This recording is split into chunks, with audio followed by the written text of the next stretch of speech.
Hello everyone, it is Elena J. Engel, and today I'm here with part 5 of the series I'm doing, which is my personal top 100 favorite boys and girl names. I have the other 4 linked in the description box below in a playlist, so you might go ahead and watch those first. And I did mention in the first video, I didn't include my own children's names in this, and I'm just going to go ahead and get started. Today I'm going to be talking about names 60 through 51. At 60 I have the names Damon and Caroline.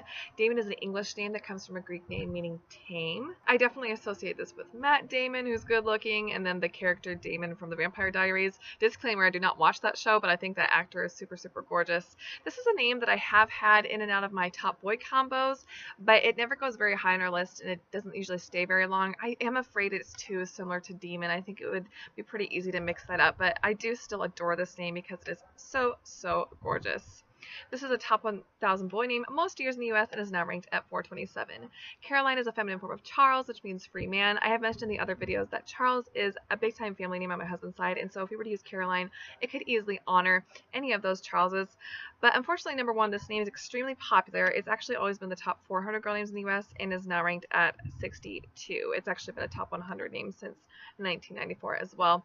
And also, Caroline Ingalls is the name of Laura Ingalls Wilder's mom, and I feel like that's a fairly well-known fact in the US, so I don't think it's probably very usable with our last name, but I think this name is absolutely beautiful and musical and just lovely, and I definitely think of that beautiful song by Neil Diamond as well. At 59, I have the names Linus and Dahlia. Linus is an English name that comes from a Greek name meaning flax. This is the name of someone mentioned by Paul in the book of 2 Timothy in the Bible. This is a name that also goes in and out of our top combos, and unfortunately, I don't think we'll be able to use it because people call my son Hugh Linus because he walks around with a blanket, so I can use them a lot. But I think this name is so handsome, and I love when I see it used, and it is definitely underused in the US.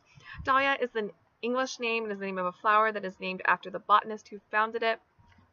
I don't know that I love the Black Dahlia Association. That is the name of a woman who was really, really horribly murdered in the early 1900s, but she was really beautiful. And again, this is a flower name as well, and so I absolutely love that association. I think this name is so beautiful, but I already have a daughter with a flower name in the middle name spot and a couple of other botanical and nature names in my top girl combo, so I don't think we'd ever use it, but I think it is so, so stunning. This entered the top 1,000 girl names in 2006 and is now ranked at 412. At number 58, I have the names Rupert and Lilius. Rupert is an English form of Robert, which means bright fame. I suggested this as a Robert alternative in this series I made earlier this year of less popular alternatives to the top 100 boy names. There are so many adorable British actors named Rupert that make me love this name, but I've never, unfortunately, been able to convince my husband to like it. I think it is so adorable, though.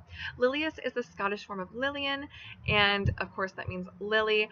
Lillian is a family name for me. It's one of my great-grandma's middle names, and we have Lilius as a first or middle name in and out of our top combos. I'm not sure if I can see myself with a daughter named Lilius. I picture a little petite blonde, and I'm a really tall Hispanic person, so it's kind of hard for me to see it my own child, but I think it is so gorgeous, and I could happily use it. This is actually the name of the mother of Colin Craven from The Secret Garden, so I love that literary association as well, and I did include this as a Lillian alternative in the series I made this year of less popular alternatives to the top 100 girl names. At 57, I have the names Arthur and Aletta, two A names. Arthur is an English name that comes from a Celtic name meaning bear. This is a name I really fell back in love with after reading the book Adam Bede this year. There's an Arthur in that. It is just a very, very historical and literary name. I don't think we'd ever use Arthur for two reasons. One is that I have the names Arlington and August in my top boy names right now, so I think those names are a little too similar. And also, I had a pet cat named Arthur when I was younger. My husband knew me briefly while I had him, so I think he thinks it would be a little weird for us to use a name that I had a pet name after. This has always been in the top 1,000 boy names in the US, was a top 100 name through 1969, and is now ranked at 292. Aletta is an Italian name that means winged. I did include this as well as an alternative to Alexa in the series I made this year. This is a name that has gone in and out of our top combos as well, usually as a middle name. The problem is it's super close to my name, so I think it would be confusing to have a child whose first or middle name was Aletta in my household because we do use middle names a lot. But I think this is so beautiful, and I love that she can go by Letty as a nickname. At number 56, I have the names Brendan and Danica. Brendan is an Irish name that means little prince. So cute for a little son. This is a name I had in my top boy combos when I was around 12, 13, 14, that age range. But then I started dating my husband when I was 15, and he has a nephew named Brandon, so it immediately became unusable for us, unfortunately. Not to mention I now have a daughter named Brenna, so obviously Brendan and Brenna would be way too close for siblings. But I've always thought this name was super, super, super handsome. This first entered the top 1,000 boy names in 1936 and is now ranked at 388. Danica is a Slavic name that means evening star. I'm crazy about that meaning. It is so beautiful.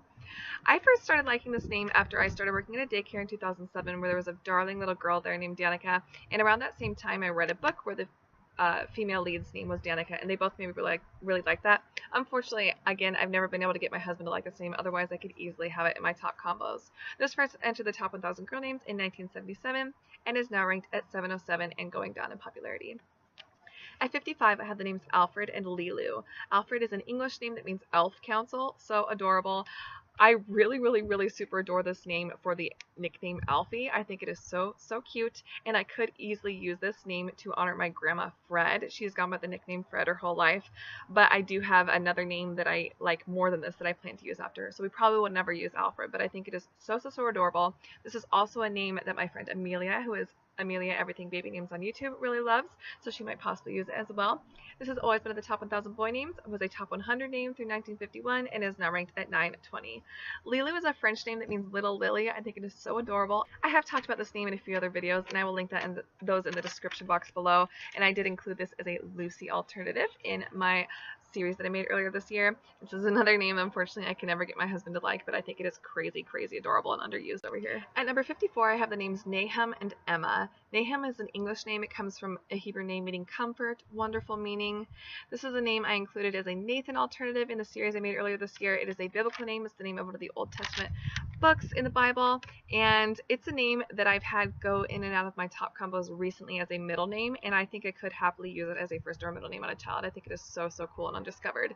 Emma is a German name that means universal. It is the #1 girl name in the US right now, and I did include this in my video I made earlier this year of 10 names that I love but won't be able to use. I won't be able to use it because I just know so many people with kids named Emma. I did briefly have it as a middle name in my top combos a few years ago, and then I had a relative use the name Emma, so we just could never use it. But I love the Jane Austen Association, and I just think it is so perfect and beautiful, and I totally think it deserves the #1 spot in the US. This has always been a top 1,000 girl name, was a top 100 name through 1941, re-entered the top 100 in 1993, and like I said, it is the #1 girl name in the US right now.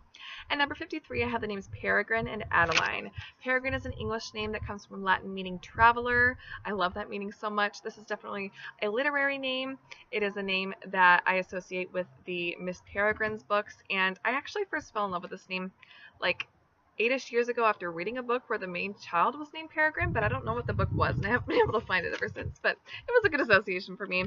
This is another name that I can never get my husband to like, but there is another name lover in this community named Audrey who does have a son named Peregrine. I love that she used it. Adeline is a diminutive of the name Adele, which means noble, wonderful meaning. I included this as an Addison alternative in my series I made earlier this year, but names beginning in AD with lots of different spellings and pronunciations are crazy overused in the US right now and popular, and I just don't think I could use an AD name right now, but I think Adeline is so gorgeous, and I could possibly consider it as a middle name in the future. This was in the top 1,000 girl names through 1952, re-entered in 1999, and is now ranked at 135 and rising. At number 52, I have the names Atlas and Clara. Atlas is an English name meaning map and a Greek name meaning unenduring. I really just love this name for the sound. I also like it because of the book Atlas Shrugged. It has a lot of personal meaning for me, and I love that you could have like a map-themed room for a child named Atlas, but I have way too many boy A names in my top combos right now, so I could never consider using this. My husband also doesn't like it very much because of the mythological associations. This first entered the top 1,000 boy names at 2013, all the way up at 778, and is now ranked at 490 and rising quickly, so I think it's really cool that it is being used in the US quite a bit. Claire is a Latin name that means clear. It's a name that just re-entered the top 100 girl names, and so I don't think I could ever use it as a first name, possibly as a middle name, but the thing is I know a lot of people with Claras and people who love the name Clara. I've loved this name since I was a very little girl, probably because of the Nutcracker, and I did have the combination Violet Clara in my top girl combos a few years ago before I had any kids. I also really love the similar name Clorinda, and so I could possibly use that in the future. with the nickname Clara. I think this name is just so beautiful and classic, and I love that it's being used. This has always been in the top 1,000 names. It was a top 100 name through 1938, and then, like I said, it just re-entered the top 100 names and is ranked at 98. And my last names for this video at 51 are Cleven and Annalise. Cleven is an English name that comes from the word for cliff. I definitely think of the actor Cleven Little. I had this in my top boy combos when I was first married several years ago as Joseph Cleven, and this is a name I don't think works very well with my last name, and most people don't like it, and so I don't think I'd ever use it, but it just makes me think of the Bible verses that say cleave unto Jesus, which I think is absolutely beautiful, and I would love to see this name used more. Annalise is a combination of Anne and Elizabeth, and is a German name, and those meanings together would mean grace of God's promise, so really beautiful meaning. This is a name that I strongly associate with Amelia that I mentioned earlier. Her middle name is Anne, and her parents have told her for a long time that she could switch it to Annalise if she wanted to, because they considered giving that to her as well. I think this name is so beautiful. One of the possible problems with it is that there are several pronunciations you could use: Annalise, Annalise, Annalisa, but all of those are very pretty to me, and I could use this to honor several people in my family that have Anne in their names. This entered the top 1,000 girl names at 2005 and is now ranked at 914. That is it for this video. Please let me know in the comments below what your favorites were of these, and thank you so much for watching. Bye!